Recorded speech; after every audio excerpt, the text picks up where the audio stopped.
안녕하세요. 오늘은 요한복음 8장 말씀입니다. 가늠하다가 현장에서 붙들린 여인이 있습니다. 당시에 바리새인과 서기관들이 이 여인을 끌고 예수님께로 나와서 묻습니다. 모세 율법에는 이러한 여인을 돌로 쳐 죽이라고 그랬는데 당신은 뭐라고 말씀하겠습니까? 라고 질문하게 됩니다. 예수님께 이런 질문을 하게 된 이유는 예수님을 고발할 조건을 얻기 위해서 예수님을 시험하기 위한 것이었습니다.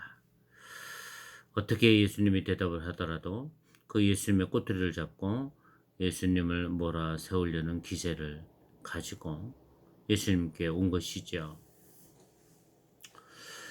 돌로 쳐 죽이라고 하면 지금까지 예수님께서 사랑을 선포하고 원수까지 사랑하라고 했던 모든 말씀들에 모순되는 말씀을 하는 것이 되는 것이고, 또 여인을 용서해 주라 이렇게 얘기하면 모세 율법을 어기는 것이 되기 때문에 예수님이 무슨 대답을 하더라도 난처한 상황에 놓이게 되었습니다. 그렇게 사람들이 당시에 바리새인과 서기관들이 계속해서 다그쳐 물을 때 예수님께서 즉답을 하지 아니하시고 허리를 굽혀서 땅에 손가락으로 무언가를 쓰고 계셨습니다. 그래도 그들의 질문이 계속 이어지게 되자 예수님이 일어나서 그들에게 말합니다. 너희 중에 누구든지 죄가 없는 자가 먼저 돌로 쳐라. 그 말씀을 하시고 다시 엎드려서 땅에 글을 쓰셨다 했습니다. 예수님의 이 말씀을 듣는 순간 지금까지는 그들의 모든 시선이 가늠하다 붙들린 그 여인에게 쏠렸고, 그 여인의 시선이 다시 예수님에게 쏠리면서 예수님이 뭐라고 말하는지 흥분한 상태에 있었습니다. 그들의 주목이 예수님께 쏠려 있었던 것이죠. 그러나 예수님은 너희 중에 죄 없는 자가 먼저 돌로 치라고 말씀하시면서 그들이 자신을 돌아볼 수 있도록 한 것입니다. 그리고 그들이 불안해하거나 방어 기제를 사용하지 못하도록 하기 위해서 다시금 양 예수님이 허리를 굽혀 땅에 글을 쓰셨던 것이지요. 자신을 돌아보는 순간 무리들은 하나씩 하나씩 어른에서부터 젊은이에 이르기까지 슬쩍슬쩍 성전을 빠져나갔다 했습니다. 그제 예수님이 너를 정죄하는 자들이 어디 있느냐 묻게 되죠. 여인이 없다고 말하자 예수님이 여인에게 말합니다. 나도 너를 정죄하지 아니할 것인데 다시는 죄를 범하지 말라. 그렇게 말씀하셨습니다. 아주 간단한 사건입니다. 이 사건을 우리에게 소개하는 이유가 무엇입니까? 다른 사람이 죄를 범하는 것에 대해서 어떠한 죄를 범해도 언급하지 말라는 의미입니까? 예, 그런 의미가 아니에요.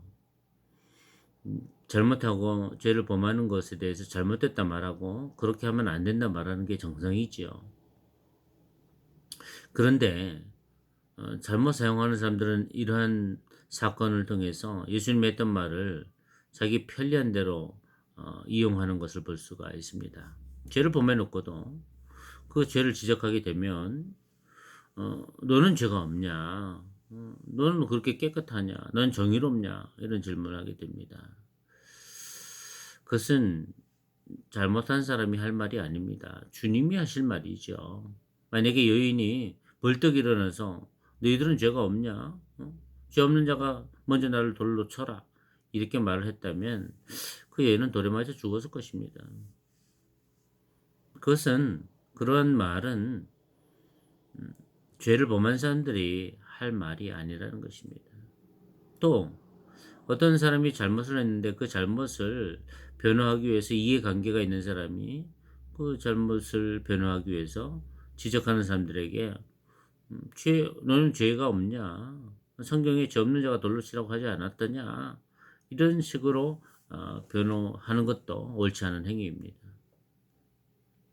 예수님이 이 여인에게 정죄하지 않겠다고 얘기하면서 다시는 죄를 범하지 말라고 하신 이유가 무엇입니까? 여인은 이미 자신이 죄인임을 알고 있습니다. 잘못을 뉘우치고 있는 것이죠. 그런 여인의 모습을 보고 굳이 정죄할 필요가 없는 거예요. 그래서 다시는 죄를 범하지 말라.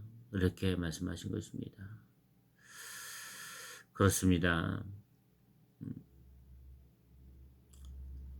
우리가 잘못을 할 때 그 잘못을 사과하고 인정하고 용서를 구하는 것이 정상입니다. 그러면 용서를 받을 수 있죠. 문제는 뻔뻔하다는 거예요. 용서를 구하지도 않고 너는 깨끗하냐 이러면서 자기의 잘못을 정당화하려고 하고 문제가 없다고 얘기하려고 한다는 것입니다. 그런 의도로 예수님이 이 사건을 보여준 것이 아니라는 것이죠. 우리는 항상 자신을 돌이켜보며 나는 부족함이 없는가 스스로를 돌아볼 수 있는 사람들이 되어야 할 것입니다. 그리고 내가 잘못했을 때 정말 진심으로 사과하고 회개하는 사람들이 되어야 할 것입니다.